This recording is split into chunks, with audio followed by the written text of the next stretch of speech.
Agriculture agriculture आपके UPSC के syllabus में दो जगहों पे शामिल होता है।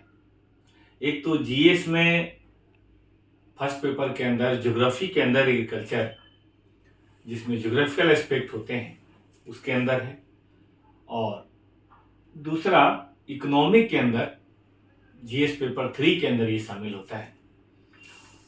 एग्जाम पॉइंट ऑफ व्यू से अगर हम बात करें तो मेंस के अंदर डायरेक्ट क्वेश्चन जो ज्योग्राफी के ऊपर और एग्रीकल्चर के ऊपर इकोनॉमिक्स में कवर होता है, कम से कम 50 नंबर का इकोनॉमिक्स में, 50 नंबर का तो होता ही है, थोड़ा बहुत ऊपर नीचे हो जाए तो बात अलग है।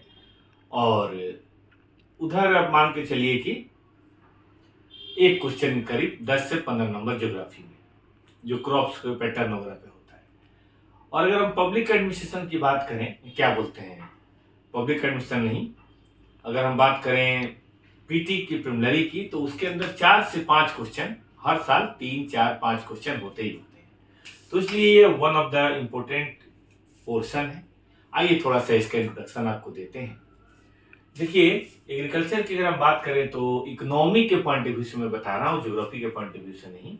आपकी जो टोटल इकोनॉमी है आज की तारीख में, इकोनॉमी का 18.8 2020-21 का जो सर्वे बताता है, 18.8 ग्रॉस वैल्यू एडेड जो है वो एग्रीकल्चर से प्राप्त होता है। लेकिन एक समय हुआ करता था जब ये बहुत बड़ा सेक्टर था, 55.4 इतना बड़ा सेक्टर हुआ करता था। अगर हम बात करें 50, 51 की, तो वहां से धीरे धीरे ये कम होता गया क्योंकि इंडस्ट्रियलाइजेशन बढ़ता चला गया। हालांकि अभी भी ये ज्यादा है, डेवलप कंट्रीज में 2 या 3% के करीब ही होता है एग्रीकल्चर का काम, बाकी काम इंडस्ट्रियल और सर्विस सेक्टर देखते हैं। खैर, हमारे यहाँ ये है, बट इसका इंपॉर्टेंस इस बात से ज्यादा है पब्लिक एडमिनिस्ट्रेशन लोगों के लिए, क्योंकि आज भी 54.5% लाइवलीहुड जिसको हम बोलते हैं, ये प्रदान करता है। इसका मतलब ये हुआ कि इतने लोगों की जो आमदनी है वो इतनी है। तो एग्रीकल्चर में जरूर कुछ ना कुछ एज ए पब्लिक एडमिनिस्ट्रेशन हमें कुछ करना पड़ेगा कि या तो इसका जीडीपी का परसेंटेज बढ़े या मैकेनाइजेशन करके लोगों की डिपेंडेंसी इस पे कम की जाए। अदरवाइज हमारे यहाँ जो बात होती है इंक्लूसिव ग्रोथ की, वो नहीं हो पाएगा, क्योंकि बहुत बड़ा पॉपुलेशन बहुत थोड़ा पैसा कमाएगा तो वो चाह के भी वो स्टैंडर्ड ऑफ लिविंग हासिल नहीं कर पाएगा जो बाकी लोग कर पाएंगे, और इनकम का अनइवन डिस्ट्रीब्यूशन चलता ही रहेगा। दूसरी बात, इसका इंपॉर्टेंस भी इस बात से है कि अगर हम एग्रीकल्चर की बात करें तो इंटरनेशनल ट्रेड में हमारा हिस्सा अच्छा खासा है, 2.2 हमारा हिस्सा है। ये फिगर्स बहुत ज्यादा ध्यान देने की बात नहीं है, थोड़ा बहुत कभी कभी प्रिलिमिनरी में पूछ देता है, बट मेंस के हिसाब से नहीं है, बट आंसर को मजबूत करने के लिए अच्छा ही है। अब रही बात एक और इसके इंपोर्टेंस के बारे में, तो मैं कहूंगा कि जब 1% इंक्रीज एग्रीकल्चर में होता है तो ऐसा देखा गया है कि देश के जीडीपी में, यानी कि बाकी सब में, अब देखिए 18.8%, अगर इसमें 1% इंक्रीज हो तो इसमें 0.7% का इजाफा हो जाता है। ये बड़ी बात है।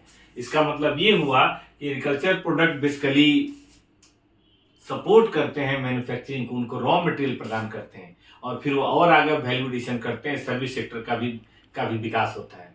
तो इसीलिए ये बड़ा इंपॉर्टेंट पार्ट हो गया है कि हम एग्रीकल्चर में अपने ग्रॉस वैल्यू एडेड को बढ़ाएं, जीडीपी को बढ़ाएं, ताकि हमारा जीडीपी भी तो पूरी तरह से बढ़े। और इसीलिए एक समय हुआ करता था जब लोग मानते थे कि एग्रीकल्चर के चलते तो बैकवर्डनेस आएगी, कोई फर्क नहीं पड़ेगा। लेकिन 2002 के अंदर गवर्नमेंट ऑफ इंडिया ने अनाउंस किया कि भाई ये प्राइम मूविंग फोर्स है इकोनॉमी का, अगर हम एग्रीकल्चर को नेग्लेक्ट करेंगे तो इकोनॉमी बहुत आगे नहीं जा सकती। हमें एग्रीकल्चर को भी इंक्लूड करना पड़ेगा, किसानों को भी इंक्लूड करना पड़ेगा, तभी जाके हम इकोनॉमी का सही विकास कर पाएंगे और इसको इंक्लूसिव डेवलपमेंट की हम बात कर पाएंगे, जिसमें समाज के सभी तबकों की बात हो। अगर हम केवल शहर डेवलप करेंगे तो बात नहीं बनेगी, गांव के लोगों का डेवलपमेंट भी हमें करना ही पड़ेगा, तभी हमारा देश सही तरीके से इकोनॉमी ग्रो कर पाएगा। और इसीलिए इसे प्राइम मूविंग फोर्स के रूप में भी माना जाता है।